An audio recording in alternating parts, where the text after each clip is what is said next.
Welcome to another Maintenance Monday. We're talking about tires today, and I'm gonna cover all of the aspects of trailer tires, passenger tires, RV tires, your tow vehicle tires. All right, so let's just jump right in. Okay, so tools.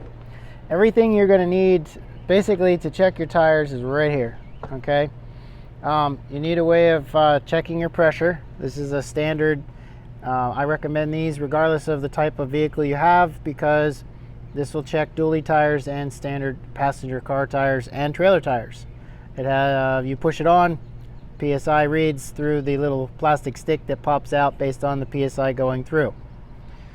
If you have a really big motorhome that has dual rear wheels, two wheels mounted on the rear axle, this is going to be much better for you because you can stick this in deeper to the rims and the tires, and then you can actually get a better reading. Still the same function.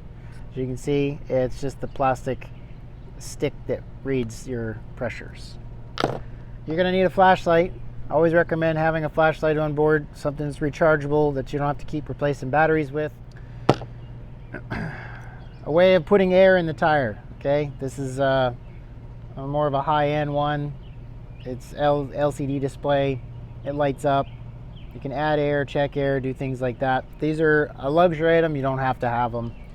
For a long time, I operated with just one of these little air chucks and a simple pressure checker. Add air, check the air. Add air, check the air. Very simple. So use whatever's best for you. Now, my real high-tech way of checking tires, that is the depth of the tire tread, is using either Mr. Lincoln or Mr. Washington, making sure his head's upside down.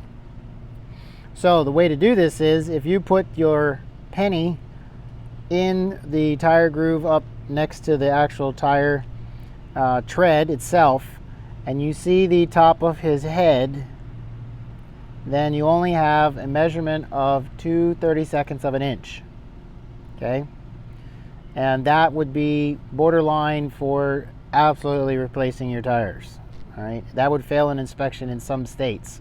2/32 is the bare minimum. The quarter test some people use. If you take the quarter and you put Mr. Washington's head next to the tread, and you see the top of his head, and you have a measurement of roughly 4/32 of an inch. That's still a good tire. 2/32, I'd be getting new tires relatively quick. So, all right, now let's talk about tire markings. Okay, this is again a trailer tire. It's a decent tire. It's a Gladiator. That's what I put on my trailer. They're relatively inexpensive, and you know, these tires are never to be put on a passenger vehicle. Trailer tires are ST. The 225 is going to be the measurement in width of the tread. Okay, so that's going to be the width of the tread. The 75 on this tire is going to be the height of the sidewall. The 15 is the size of the opening in which the rim is.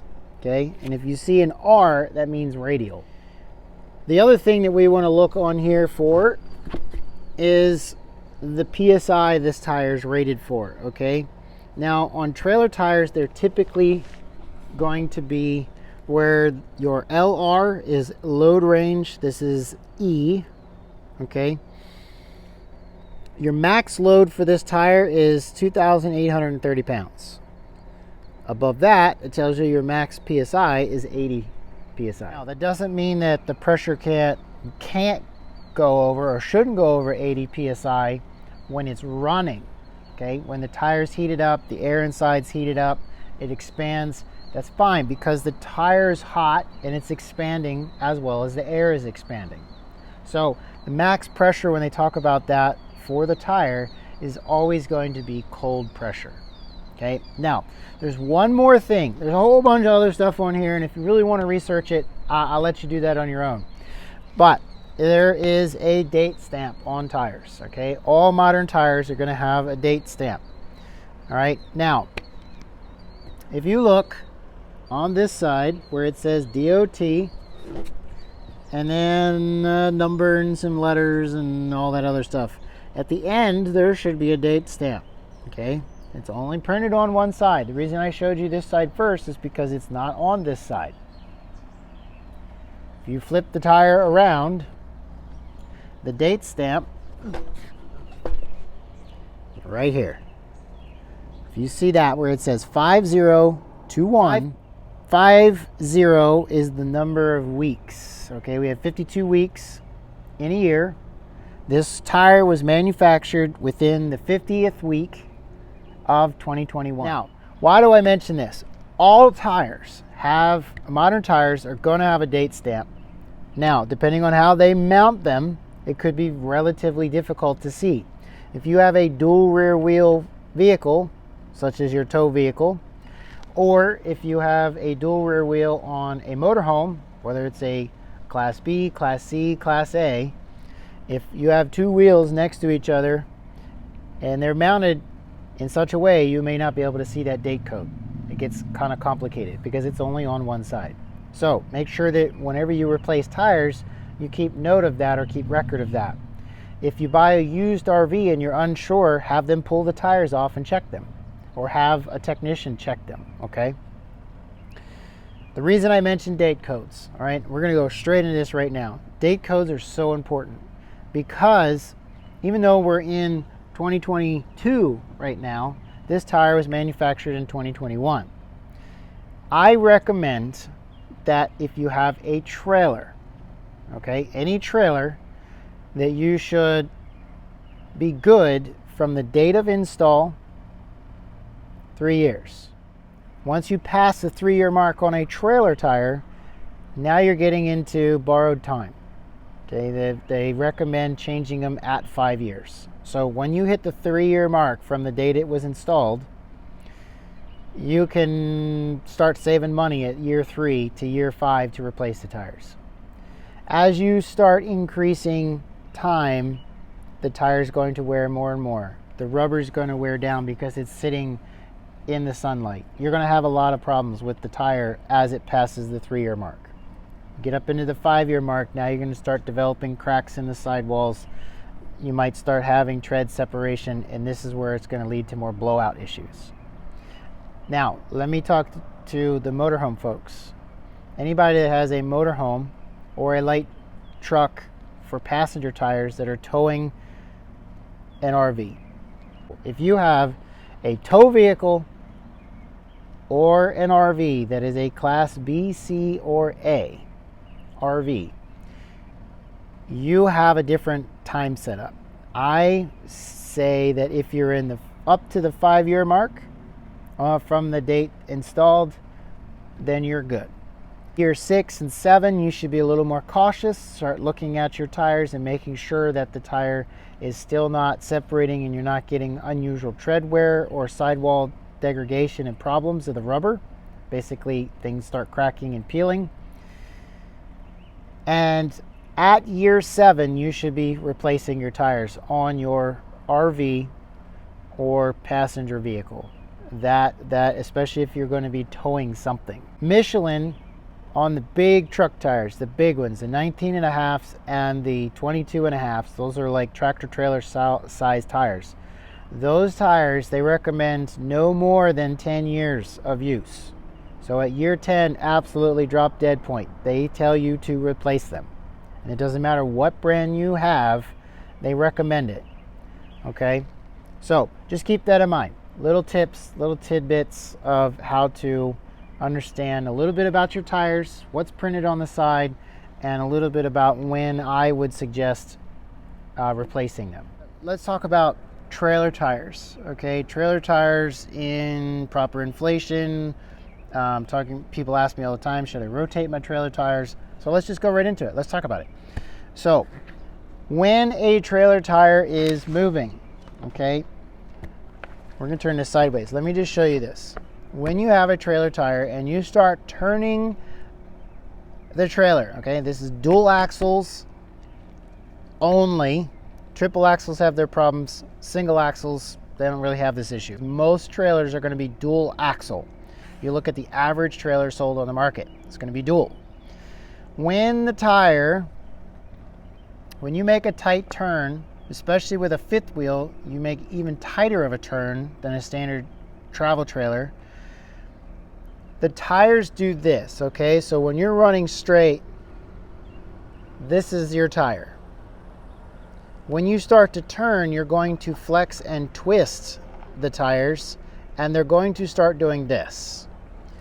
Okay, so when you go one direction, it's going to do this, and when you go the other direction, it's going to do this. So it's going to wear the edges of your tire differently. If you do a lot of right turns, it's going to wear your tires on one side or another. If you do a lot of left turns, then it's going to wear your tires in that pattern. So, but you will wear the outside edges of the tire. Okay, that's the first thing.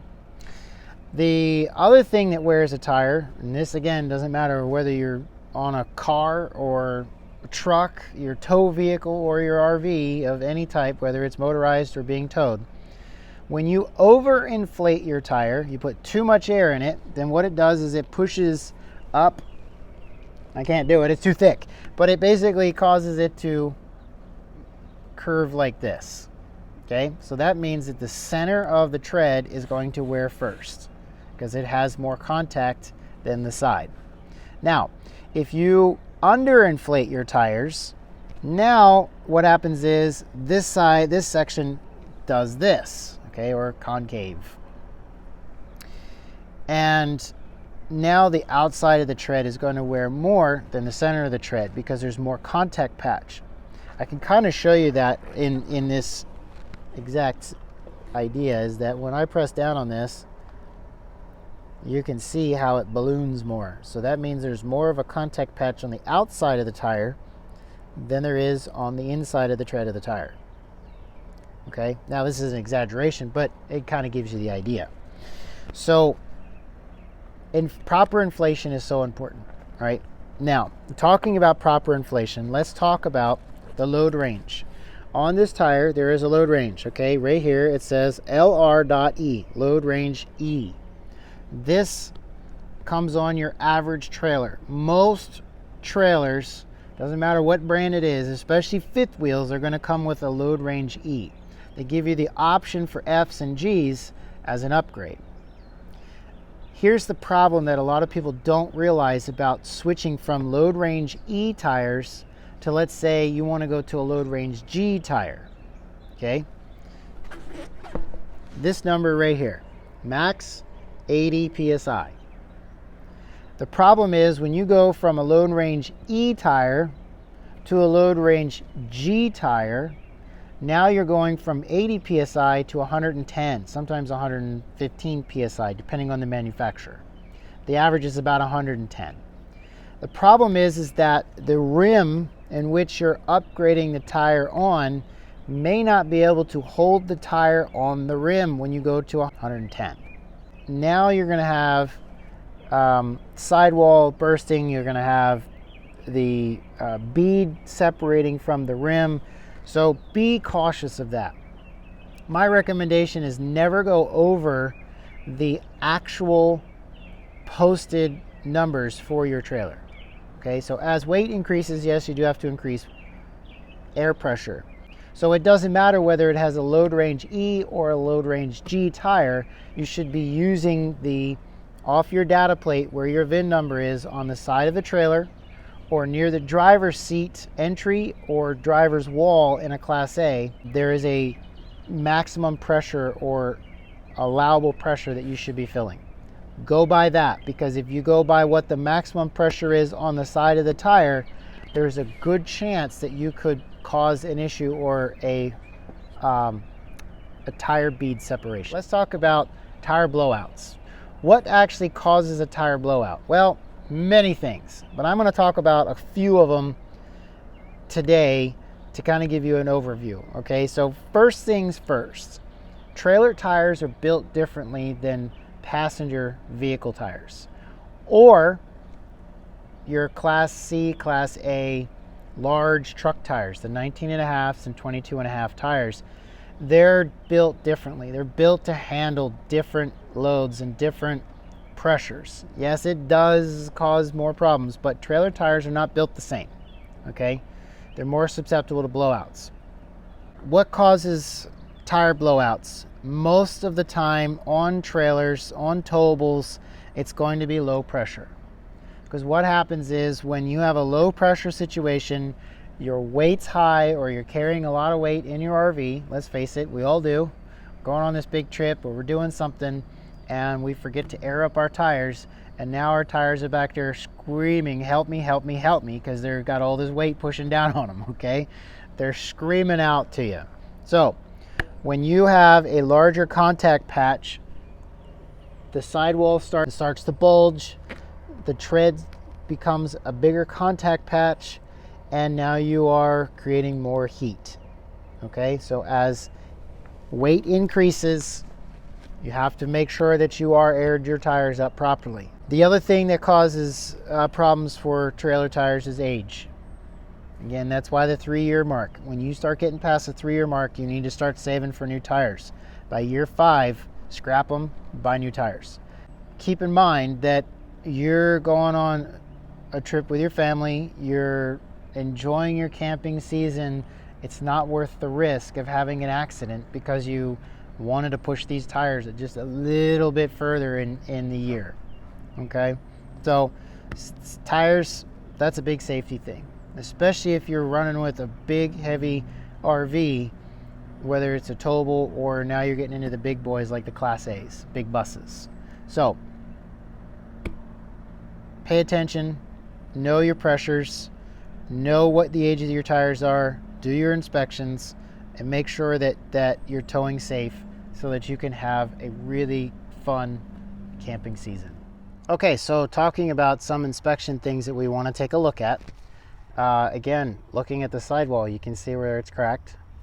Now, just because it's cracked doesn't mean it's a bad thing, but I would be seriously considering finding new tires soon. If you're sitting a lot, not moving a lot, then put it off. But if you're moving and picking up and going to different places often, then the tires are going to need to be replaced. The date code on this is the 47th week of 2012. I think those are 10 years old. Based on the year that we're sitting in right now, these tires are way overdue for changing. Even though the tread is good. I measured the tread and you probably have somewhere in the 7 to 9 32nds of an inch on these treads. So physically they look okay, but again, cracks and various other problems that you're having. So keep that in mind.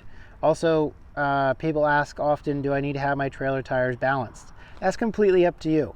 You can see there's no balance weights on this rim, but if you look over to this rim here, you can see a lead weight on there. So somebody did have that one balanced. So is it necessary to balance them? Nah, you can if you'd like.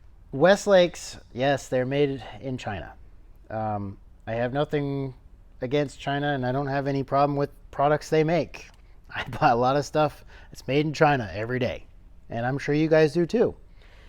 These tires are put on most trailers just because they're plentiful, they're out there, and they have contracts with just about every single RV company out there.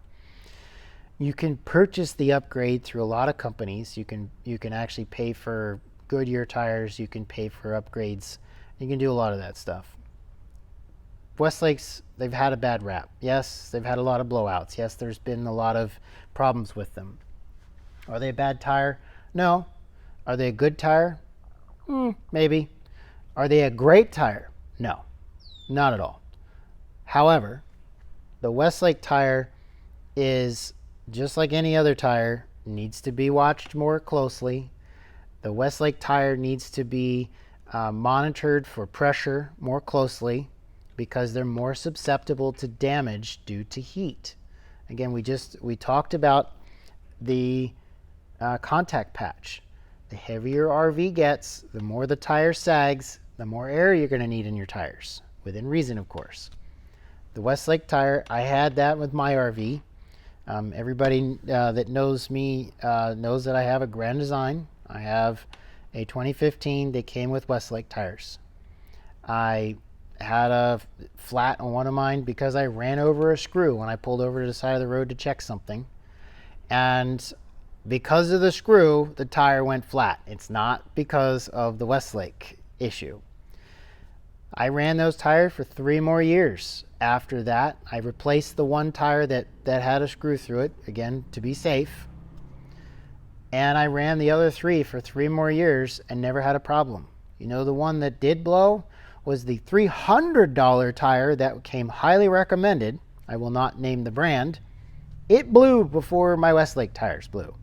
And yes, I did make sure that I had proper inflation and I was doing my inspections. So any tire can blow. Any tire can have a problem. Any tire is going to have issues. It just depends on when and where. So keep that in mind. The hotter the environment, the more the tire is going to heat up. The more you're working your brakes, transfers heat into the rim, transfers heat into the tire. All of these things cause the Westlake tire to break down quicker. Doesn't mean it's a bad tire, just needs a little more love and care than most other tires. One last thing I want to talk about that I want to mention is some trailers are coming with the green caps. When you see a green cap, most of the time that signifies that it is filled with nitrogen. So regular, normal atmospheric air that you put in with an air compressor in a tire is going to expand and contract. It's going to have much more expansion and contraction, especially in higher grades, higher passes, especially if you're out towards the western coast. You know, you're going over the big mountains, the Rockies, the Sierra Nevadas, all of those areas. That's when having nitrogen's nice. It's not necessary, but keep in mind, if you add air and it has nitrogen-filled tires, it doesn't always mix well. A lot of times guys that get the nitrogen-filled ones, they drain that out and put regular air in and just check them on a regular basis. Always be mindful of what is going in. If you see a black cap, that's just regular, normal atmospheric air from an air compressor. Okay, so now we're out next to one of the biggest tires in the RV industry right now is the 22.5. Okay, so this is the big boys. These are going to be on the big Class A's, the Super C's. You know, anything the bus sizes or larger are going to have the 22.5s. Again, the same markings you're going to see on the side. Your tire tread width, your sidewall height, and then the rim size. So there really isn't much of a difference, and it's just much bigger. The key to this is that if you have a 22.5, a 19.5, you're not going to change them on the side of the road yourself. Okay, so don't even bother having a jack. Don't even bother having, you know, something to take these lug nuts off. Don't waste your time. Don't have a spare. You're gonna need to have roadside assistance for this type of stuff. I have seen people with the 19.5s in one of their compartments. Again, I don't recommend it. Typically speaking, they're going to send out a rescue unit that's going to have a tire this size on it. They're going to either pull the tire with the rim still attached to the vehicle, or they'll pull the whole thing off, put it on the back of their truck, change it out, and then remount it back on. Now keep in mind, they don't have balancing equipment, so they're not going to be able to balance the tire. They may put like bean bags or sandbags inside the tire temporarily. If that doesn't work for you, then you'll have to take it to a shop and actually have it rebalanced. But at least it gets you up and going and moving again. But don't try and change these tires yourself. But as for rotation of the tire, again, just like any other vehicle, you want to rotate them. The outer 4, the one in the front and the ones on the outside rear, it gets a little more complicated when you have a steel wheel in the rear with Alcoas. If you have all 6 are on steel wheels, that's not as much of a problem, because now you can just rotate them as normal, and then your beauty caps or your hubcaps will go back on and you're good to go. Okay, so one last thing, don't forget your spare tires. Everybody forgets. If you have a spare tire, and warranted, the big boys aren't going to have the spare tires, the 19.5s, 22.5s. You can't check that. Let's not forget to check whether or not it's got air in it, whether or not it's dry rotting, whether or not it's cracking, whether or not it's missing tread. And I know that there's some things I wanted to cover and may not have covered that you wanted covered in this Maintenance Monday. If you have a comment or a question about something I may have missed, or about any other topic, please feel free to ask, reach out. You can comment below. You can comment on all the other Facebook pages that we do this on as well.